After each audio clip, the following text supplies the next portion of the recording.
Écoutez-les nous parler d'unité nationale, comme si on avait les mêmes intérêts, comme si les prolétaires du pays d'à côté n'étaient pas nos frères et sœurs mais nos ennemis jurés. Un peu de sérieux camarades, faut être vraiment à côté de ces pompes pour ne pas voir l'éclatante réalité. Les seuls salauds dont nous devons nous méfier sont ceux qui chaque jour nous font travailler.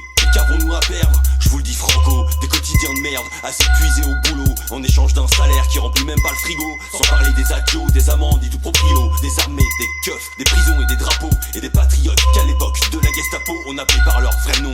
Des sales fachos, des indiques, des poucards, pourriture de collabos, que les médias du pouvoir font passer pour des héros pour renforcer le sentiment d'appartenance à un troupeau. Nous vendent des marchandises pour de la liberté, nous prennent pour des idiots, pour notre sécurité. Mais il n'y a pas de race, de racine ou d'étrangers, il y a que des gens étranges, fiers de là où ils sont nés, qui ont des frontières dans leur tête et de la fiente sous les pieds, et qui défendent l'enclos où ils sont exploités. Par amour du maître, il lâche la main du berger, dont le seul projet est de tous les bouffer. Lui et sa classe de voleurs, de meurtriers, qui ont tout à perdre, leur propriété, dont depuis trop longtemps ils nous ont privés. Et qu'en se partageant avec le monde entier, nous aurons tout à gagner.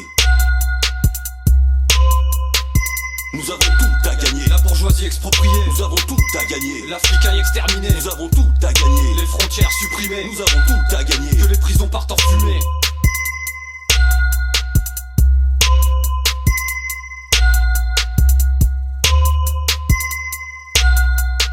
La semaine au boulot, le week-end dans les centres commerciaux. Même sur ton temps de repos, tu sers les systèmes des bourreaux, des trimards, des blaireaux, des fans du STO. Conjurer ses frustrations dans la consommation et adorer les bourges dans la prosternation. Ma classe de prolo souffre de soumission, un traitement de choc en prescription. La révolution mondiale prolétarienne comme solution aux problèmes qui gangrènent l'espèce humaine. La mort nous attend tous au tournant, c'est une évidence, mais apparemment certains ne pensent leur vie qu'égoïstement, appliquant servilement l'état d'urgence du gouvernement. Un étau autoritaire et liberticide qui permet de promulguer les pires saloperies.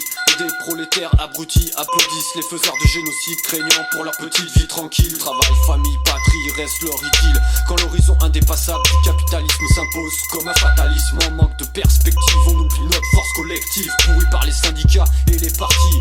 La seule issue valable, c'est l'autonomie. Tout le pouvoir aux soviets, la société de classe aux oubliettes. Jette ton iPhone et ta tablette. On se débarrasse des dieux et des maîtres, des patrons et de leurs valets. C'est pas juste une chemise qu'on va vous arracher quand la colère ouvrière va se déchaîner. C'est bien vos petites têtes qu'on va trancher.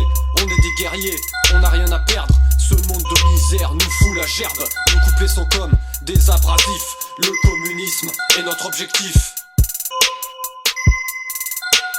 Nous avons tout à gagner. L'exploitation éradiquée. Nous avons tout à gagner. L'environnement respecté. Nous avons tout à gagner. La marchandise éliminée. Nous avons tout à gagner. Gratuité généralisée.